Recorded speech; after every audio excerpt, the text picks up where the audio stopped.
Hoje é dia de falar daquele assunto que vocês gostam, né? Que é valorização. Muita gente às vezes me pergunta, Noni, o que valoriza um Funko Pop? Qual detalhe e tudo mais, né? A gente já fez um vídeo no passado sobre o que desvaloriza um Funko Pop e é claro que não poderia faltar, né? Algumas dicas do que pode valorizar. Lembrando, gente, que é sempre um mistério, né? Pode ser que às vezes a gente olhe para um Pop, por exemplo, até um Pop com caixa. Eu tô aproveitando esse aqui que estava aqui, né? Olha assim, esse vai valorizar e de repente ele não valoriza nada, por incrível que pareça, né? Inclusive a gente precisa fazer um vídeo, né, dos Pops mais valorizados aí de fevereiro de 2023. Ó, lembrei, o velho lembrou. Vou até marcar aqui. Vocês me desculpam, mas vou marcar aqui. Valorizados fevereiro de 2023, porque vocês gostaram do último vídeo, então eu não vou esquecer de forma alguma. Então, antes da gente continuar a falar sobre valorização, você já sabe, né, meu querido? Link na descrição do nosso querido Apoia-se, do nosso grupo do Telegram. Deixe seu comentário, seu like, se inscreva, compartilhe, ative os sininhos das notificações e bora lá falar sobre o assunto. Eu até separei um pop aqui, que é o da Thumbmail mesmo, o pop da iCast, porque é um bom exemplo para a gente dar, né, sobre como valorizar muitas vezes, né, o que vai fazer com que o pop valorize. Bom, vamos começar ali pelo início, claro, né? Mas vamos lembrar de uma coleção muito boa, que é a coleção do primeiro Esquadrão Suicida, gente. Aonde o filme, né, não foi tão bom assim pela grande maioria, teve gente que gostou, mas a grande maioria do público detestou. E uma grande observação, a coleção é linda, é maravilhosa, é uma das coleções que eu tenho aqui, que inclusive eu considero como a mais bonita. Eu nem lembro onde que está mais, cadê? Ah, ele está por aqui, eu acredito que vocês não vão conseguir ver. Mas, por exemplo, né, você pega aqui alguns personagens. Meu, é lindo, é bem detalhado, é diferenciado, sabe? É isso que eu quero dizer, é uma coleção muito bacana, muito xodózinho mesmo. Mas o grande problema é que o filme não foi muito bem, entendeu? O pessoal não gostou, então uma coleção que muita gente achou que ia valorizar e muita gente comprou, muito vendedor mesmo comprou para vender na sua loja e acabou encalhando. Até hoje a gente encontra os pops do crocodilo. Até hoje, esse bendito aqui você encontra às vezes por R$50, porque ninguém mais quer, né? Então esse foi um grande problema aí que aconteceu. Só teve um pop que valorizou, né, dentro dessa coleção, que foi o da Arlequina, que realmente a Margot fez um bom papel, trouxe uma boa Arlequina, o pessoal gostou e foi o grande ponto positivo desse filme. Então, ó como que é o comparativo. Filme ruim, toda a coleção desvalorizou, mas apenas a personagem da Arlequina supervalorizou. Coringa, então, ninguém queria, né? Eu lembro que tinha também as peças da Aero Studio, fugindo um pouquinho de Funko. Quando foi lançar, muita gente pegou o Coringa. Aí, de repente, só a Arlequina valorizou, subiu lá em cima e ninguém mais queria o Coringa, né? Por incrível que piada, né, essa. Mas isso pode se influenciar a gente, né? Muitas vezes, por exemplo, né, você acha que vai valorizar e não valorizou por causa justamente do ator. Então, se o filme é sucesso, tende a se valorizar. Esse é um ponto, uma característica que você tem que ter em mente, né? Torça muitas vezes, né, por exemplo, para lançar o pop, aí vem o filme, é sucesso, valoriza e todo mundo gosta. Marvel hoje em dia, apesar, né, de ter muita valorização, você tem que tomar cuidado. Mas Marvel hoje é uma, né, das franquias aí que mais se valoriza, principalmente nos últimos tempos, tá bom? Então uma curiosidade para vocês. Coisas que vocês devem muitas vezes prestar atenção, gente. Que nem a gente tem esse Metal Daycast aqui de número 2, né, do Star Wars, do Darth Vader, que é lindo, que é maravilhoso, que é um pop de metal. Porque eu trouxe para fazer o vídeo e tudo mais, só que existe uma exclusividade dentro desse pop aqui. Então ele tende sempre a valorizar, porque ele é de metal, ele tem um detalhe muito legal, que é o acrílico, né, no visual dele. São poucas edições, são poucas peças lançadas. Por exemplo, lá na Atacado Collection mesmo, foi super limitado o que eles trouxeram, entendeu? Então é uma peça mais raridade. Uma outra observação, o meu, ele é um pouquinho valioso, mas se fosse o Chase e não esse exclusivo da Funko aqui, valeria muito mais, gente. Então outra coisa que você tem que ficar ligado se você quer que os seus pops valorizem, mas isso nem sempre é lei, tá bom? Mas Pop Chase, né? eles tendem a valorizar. É só você pegar uns clássicos, né? Principalmente aqueles que são Glow in the Dark, que a gente sabe. Tem o Jason e o Fred Krueger, que, meu, super valorizaram. E quando saiu na época, era num precinho bem bacaninha, e aí meio que deu aquela explodida. Uma outra coisa que você tem que se alertar é, existe o selo, vamos dar um exemplo aqui, Hot Topic, e aí tem o Special Edition, gente. Se você quer apostar naquilo que valoriza, vá sempre para o Hot Topic, não para o selo mundial, que seria o Special Edition.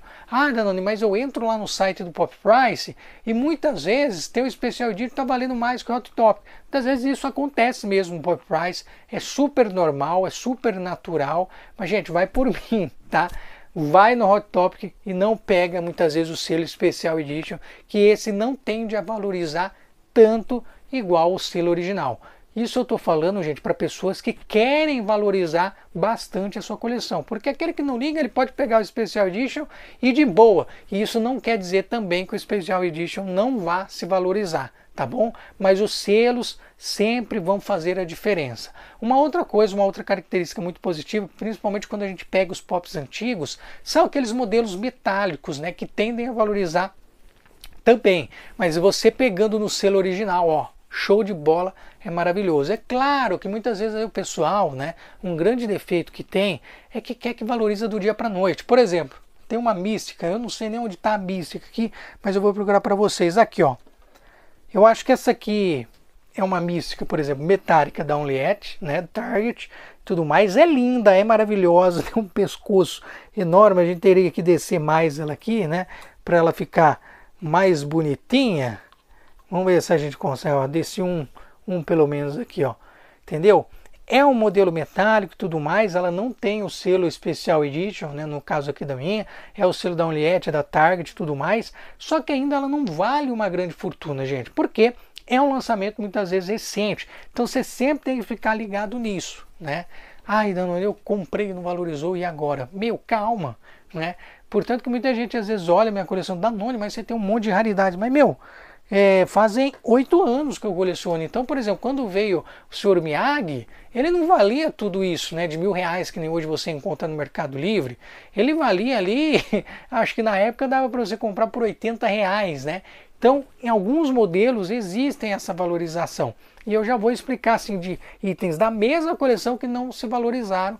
E olha, você vai ver como que é interessante. Uma outra coisa que é muito importante para um Funko aí, que ele vai dar indícios que vai valorizar. Walter, o Funko aposentou, entendeu? Pô, não, que é isso? Não vai mais produzir. Por exemplo, se você pega, né, uma coleção que é da mesma família, por exemplo, o Wally, né? A gente tem aqui e a Eva, né? A gente fala assim, pô, o Wally deve valer, é super raro. Não, o Wally ainda não é, né, um aposentado, até onde eu olhei, pelo que eu me lembro. Então ele tem um preço aí padrão ainda, você encontra no valor regular.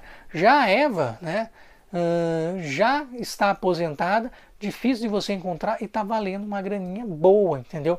Então muitas vezes assim, itens que às vezes foram lançados juntos, eles tendem também a ter valorizações diferentes e tudo acaba influenciando. Se você aposenta o pop, né, por exemplo, fala, vou aposentar o pop, vixe, aí é indício mesmo que ele vai se valorizar muito. Não vou colocar ele na prateleira não, senão eu vou virar as costas para vocês. Isso aconteceu, por exemplo, né, vou dar um outro exemplo de valorização que foi bem interessante. Johnny Depp, né, mais precisamente personagem Jack Sparrow.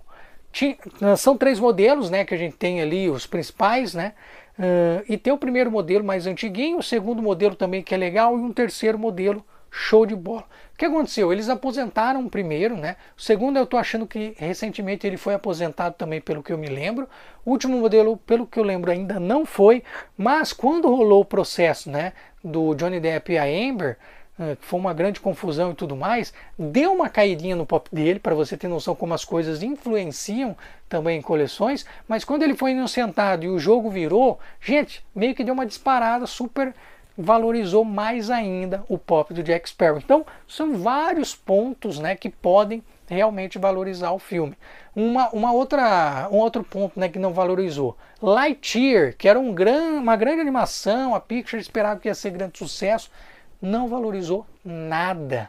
Essa é a grande verdade, foi um grande fracasso nas telonas e hoje ainda você encontra aí meio encalhado, tá, os pops. Mas, por incrível que pareça, gente, pode acontecer muitas vezes do filme ser um fracasso, lançar o pop, aposentar ele e ele valorizar. Isso também existe, por incrível que pareça. Olha como que é interessante. Então são vários aspectos, não tem como você ser evidente. Claro que tem os itens aí que dão mais na cara, por exemplo, às vezes um free pack, né, de Star Wars, que nem aqueles que são glow in the dark, mesmo o selo original ou o selo especial edition, todo mundo sabia que ia valorizar. Esse pop também do Homem de Ferro que a gente vê aqui em cima, né, junto com a Morgan Stark, todo mundo sabia que ia valorizar. Então tem aqueles característicos, né, que já vem com detalhe. E muitas vezes, gente, tamanho não é documento, tá? Porque eu sempre falo, né, o meu pop menor aqui do James Rhodes, que é esse aqui, é mais valorizado do que o popzão aqui do Batman. Então, tamanho também não é documento. E um outro item interessante, né, quando a gente fala exclusividade e tudo mais, né? Selos, por exemplo, como Comic Con, da San Diego Comic Con, são indícios aí que vai valorizar, tá bom? Principalmente os antigos, eles não param e não param de se valorizar, por incrível que pareça, né? O selo antigo, ele tem um peso muito maior. Os modelos atuais, né? A gente sabe que às vezes não valoriza tão rápido. E lembrando, gente, o selo oficial da San Diego Comic Con tende a valorizar muito mais do que depois aquele que a gente vê de eventos, né? Aquele Summer e tudo mais, que é um selo totalmente diferente. Isso aconteceu também com os pops que vieram para a CCXP, né? E vou dar até um exemplo para você, que às vezes acontece de um pop que recebe um selo Summer, por exemplo, esse aqui do Homem de Ferro, ele não é tão valorizado igual o selo, né, principal, mas ele valorizou também. Legal. Então a gente vai vendo, a gente vai conversando e a gente vai entrando nos detalhes e a gente começa a observar que nem tudo são flores na vida do colecionador, porque muita coisa pode mudar realmente, né? Mas assim, aqueles pops bem feitos, lindos, maravilhosos, esses tendem a valorizar muito rápido, muito tranquilo. E eu espero que eu tenha, né, trazido algumas informações úteis, sanado talvez algumas dúvidas que vocês tenham, né, sobre valorização, mas é isso que eu queria passar um pouquinho mesmo da experiência minha como colecionador aí há um bom tempo já, né? E é isso, gente. Quando é exclusividade, quando é sucesso, quando você está vendo que está criando burburinho, como por exemplo esse Daycast, vai firme, vai forte, que vai valorizar, tá bom? E também tem aquela coisa, né? Muitas vezes você vai pagar R$80 no pop e tal. Pensa bem, gente, se for vender ele futuramente, por menos de 80 você não vai vender. Então, essa é uma grande observação que você tem que ter. A não ser que você esteja muito desesperado, aí você vai vender por menos de 80. Mas, né, esse negócio aí que muita gente fala, ah, não, o pop desvalorizou, vende por menos. Não, não faça isso, tá bom? Conselho de amigão. Então deixe seu comentário, seu like, se inscreva, compartilhe, ative o sininho das notificações. Até a próxima. Tchau.